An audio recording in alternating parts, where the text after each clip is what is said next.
स्वागत है। आपको बता दें कि होम मिनिस्टर अमित शाह ने J&K रीऑर्गेनाइजेशन यानी कि अमेंडमेंट बिल लोकसभा में इंट्रोड्यूस किया है और काफी सारे लोगों में कल से ये जो मंशा थी, उन्हें लग रहा था कि हो सकता है आर्टिकल 370 को लेकर कोई नया डिसीजन आ सकता है और लोकसभा में इसे लेकर कोई नई टिप्पणी भी हो सकती है और इसे लेकर आगे कोई नया डिसीजन आ सकता है। लेकिन आपको बताएं कि अब ऐसा कुछ नहीं है, लेकिन आपको बताएं कि कुछ ऐसी चीजें जो है अमेंडमेंट बिल्स हैं जो वहां पर इंट्रोड्यूस किए जा रहे हैं और उससे लेकर कोई नया डिसीजन आ रहा है। जी हां, आपको बताएं कि ये जो डिस्कस हो रहा है, यानी कि आपको बताएं कुछ बिल्स जो इंट्रोड्यूस हो रहे हैं, पहले उनके बारे में बताएं। यानी कि कॉन्स्टिट्यूशन 130th अमेंडमेंट बिल 2025 और इसके बारे में आपको बताएंगे क्या है। तो ये बिल प्रपोज करता है कि अगर पीएम, सीएम या कोई मिनिस्टर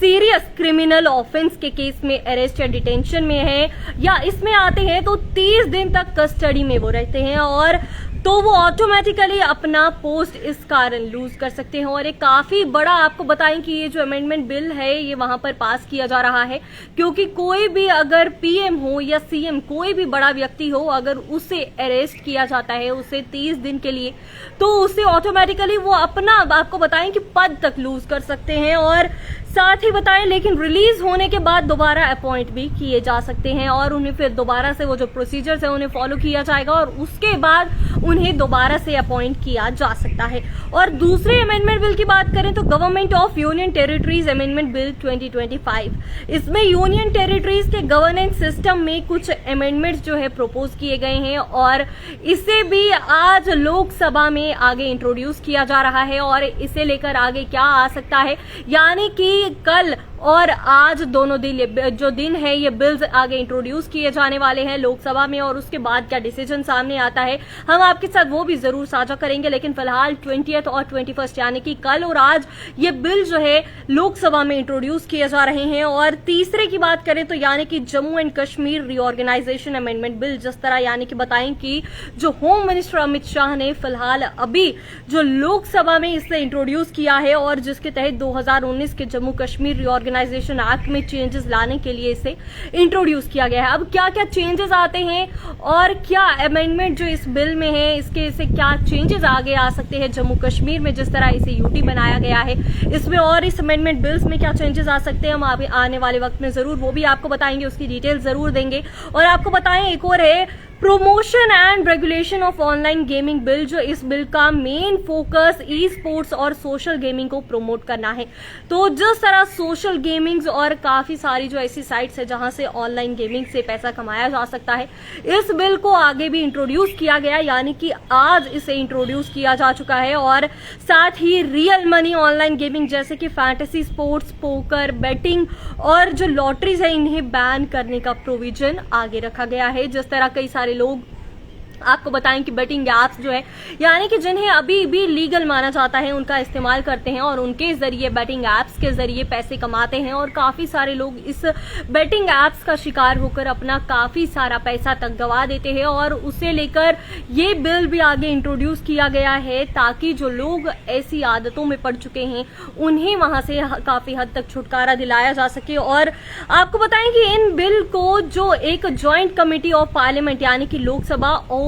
राज्यसभा दोनों को जो रेफर कर दिया गया है और डिटेल स्क्रूटिनी के साथ। जी हां, आपको बताएं तो स्पेशल डिस्कशन की बात करें तो इंडिया के पहले एस्ट्रोनॉट जो इंटरनेशनल स्पेस स्टेशन ISS गए, उनके मिशन के रोल और विकसित भारत 2047 विजन पर डिस्कशन प्लान हुआ। और आपको बताएं कि अगर 20 अगस्त को कुछ गवर्नमेंट बिजनेस कंप्लीट नहीं हो पाया तो उसको यहां डिस्कस किया जाना चाहिए था। और आपको आज के जो लोकसभा के जो डिटेल्स हैं उनके हाईलाइट्स के बारे में बताएं तो होम मिनिस्टर अमित शाह ने इंट्रोड्यूस जो बिल किया है और आर्टिकल 75 की बात करें तो पीएम और यूनियन मिनिस्टर्स जो लूज करते हैं ऑफिस अगर 30 दिन की कस्टडी में है, यानी कि जिस तरह आपको बताया कि अगर इन पे कोई भी ऐसा आरोप लगता है, इन्हें किसी भी ऐसे केस में अरेस्ट किया जाता है तो 30 दिन के अंदर ये अपना जो पद है उसे गंवा सकते हैं और दोबारा से इनको किसी प्रोसेस के जरिए जो इनका प्रोसेस है उसके जरिए इन्हें दोबारा चूज किया जा सकता है। और यानी कि आर्टिकल 75 है। आपको बताएं कि आपको जिस तरह आर्टिकल्स के बारे में बताएं तो ये आर्टिकल 75 है। और आर्टिकल अब 164 की बात करें तो स्टेट के सीएम और मिनिस्टर्स पर भी सेम रूल लागू होता है। और आर्टिकल 239A आपको बताएं कि दिल्ली के मिनिस्टर्स के लिए भी यही रूल है।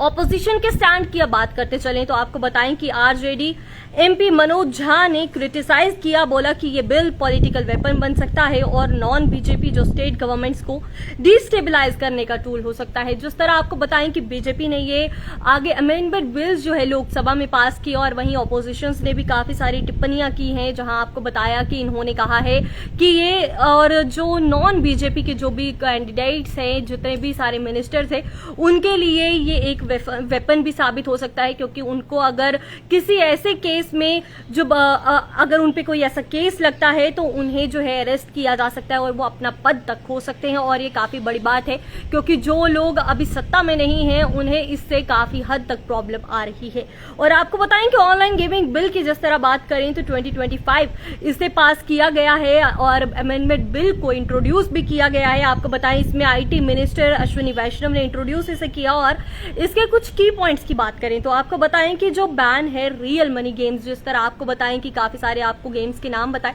इन्हें बैन करने के लिए जो लोकसभा में इस बिल को इंट्रोड्यूस किया गया और इसमें 3 आपको बताएं कि स्ट्रिक्ट पेनल्टीज की बात करें तो 3 साल तक की आपको जेल हो सकती है और 1 करोड़ रुपए तक का आपको फाइन यानी कि पेनल्टी तक लग सकती है। और एडवर्टाइजर्स और फाइनेंशियल इंस्टीट्यूशंस जो इन बैन गेम्स को सपोर्ट करेंगे उन पे भी पेनल्टी होगी, यानी कि अगर कोई सपोर्ट करता है या इनका प्रमोशन करता है उन्हें भी इसकी पेनल्टी भरनी पड़ सकती है। और जिस तरह इन गेमिंग और जो ऑनलाइन गेमिंग ऐप्स है, इन्हें अगर कोई भी आगे बढ़ाता है, इनके लिए कोई प्रमोशन देता है तो उनके खिलाफ भी कार्रवाई हो सकती है। और आपको बताते चलें कि नेशनल ऑनलाइन गेमिंग कमीशन जो बनेगा, लाइसेंसिंग, मॉनिटरिंग और रेगुलेशन वो कर सकता है। और साथ ही आपको बताएं सेफ गार्ड होगा, एज वेरिफिकेशन, एडिक्शन कंट्रोल और रेस्ट्रिक्शंस, ग्रीवेंस एड्रेसल जरूर होगा। और गवर्नमेंट का लॉजिक आपको बताते चलें तो बताएं कि एडिक्शन, फाइनेंशियल रूइन और फ्रॉड्स को रोकना है, टेरर फाइनेंसिंग और ब्लैक मनी का मिसयूज जो है उसे रोकना है। और इंडस्ट्री के रेस्पॉन्स की से लेकर आपको बताएं क्या बात है तो बहुत से गेमिंग कंपनीज और स्टार्टअप्स ने बोला कि इससे जॉब्स खत्म हो सकती है और गेमिंग इंडस्ट्री के ग्रोथ पर ब्रेक लग जाएगा। क्योंकि अगर आपको बताएं कि लोग अगर गेमिंग की तरफ ही बढ़ते गए, लोग घरों में बैठकर जो काम करने के बजाय ऑनलाइन गेमिंग में फोकस करेंगे और काम से काफी सारे जो युवा है वो घर बैठकर पैसे कमाने की तरफ बढ़ जाएंगे और जिससे जो बाहर जो भी काम के लिए फैक्ट्रीज है, जो भी इंडस्ट्री है, उन सबको काफी हद तक इससे लॉस हो सकता है। और government of UTs amendment bill और जम्मू कश्मीर के रीऑर्गेनाइजेशन अमेंडमेंट बिल की बात करें तो दोनों बिल्स इंट्रोड्यूस हुए हैं और अब ज्वाइंट कमेटी को रेफर किए गए हैं। डिटेल प्रोविजंस अभी पब्लिक डोमेन में कम है और आपको बताएं कि एक्सपेक्टेड है कि जम्मू कश्मीर में गवर्नेंस और डिलिमिटेशन रिलेटेड अपडेट्स हो सकती है। और आपको बताएं कि एस्ट्रोनॉट को लेकर स्पेशल डिस्कशन हुआ है। इंडिया के पहले एस्ट्रोनॉट मिशन को लेकर एक सिंबॉलिक और विजनरी डिबेट प्लान हुई है। Critical role of space programme in Viksit Bharat 2047, यानी कि जो इसका क्रिटिकल रोल है स्पेस प्रोग्राम का विकसित भारत 2047 को लेकर, उसके बारे में बात की गई है। अभी तक इस डिस्कशन की डिटेल सामने नहीं आई हैं और आपको इसका अपडेट भी जरूर बताते चलेंगे, लेकिन आपको फिलहाल अभी ये बता रहे हैं जो जो बिल्स इंट्रोड्यूस हुए हैं उनमें क्या क्या बातचीत आगे रखी गई है और उन्हें लेकर क्या डिस्कशन को लेकर आगे क्या रिजल्ट्स आ सकते हैं, उनका क्या अंदाजा लगाया जा सकता है, उनके बारे में आपके साथ बात करेंगे। और आपको बताएं कि ये जो अब इसमें आगे रिजल्ट क्या आ सकते हैं तो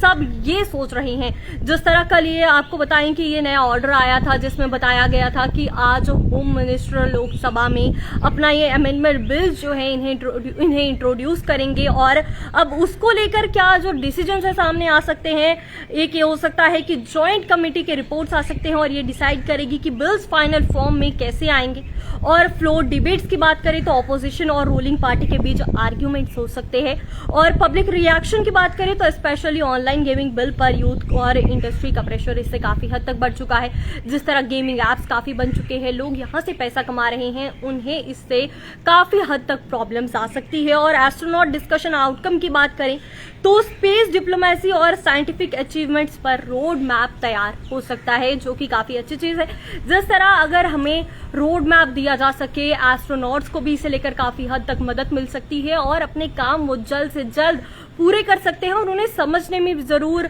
आसानी होगी कि किस तरह के काम किए जाने चाहिए, और जो काम हमें हफ्ते में पूरे होने थे, यानी कि एक ही काम की बात करें तो वो कुछ तो चंद दिनों में पूरे हो सकते हैं, और बाकी के काम जो बाकी के दिनों में है पूरे हो सकते हैं, यानी कि इससे काफी हद तक सहूलियत भी मिल सकती है। और अभी के लिए आपको बताएं कि सबसे बड़ा हाईलाइट ये है कि constitution 130th amendment bill political implications के लिए और online gaming bill youth industry के लिए, इसके इम्पैक्ट के लिए अब काफी बड़ा जो रिजल्ट है सामने आ सकता है, क्योंकि काफी सारे लोग ऑनलाइन गेमिंग और बैटिंग पर डिपेंडेंट हो चुके हैं, और जिस तरह युवा आज का काम करने के बजाय घर बैठकर काम करने की ओर आगे बढ़ता जा रहा है, उसे लेकर यह अमेंडमेंट बिल काफी जो है बड़ा जो है डिसीजन साबित हो सकता है। और अब इसमें डिसीजन क्या सामने आता है हम आपको जरूर वो भी बताएंगे। फिलहाल हमें दीजिए इजाजत, धन्यवाद।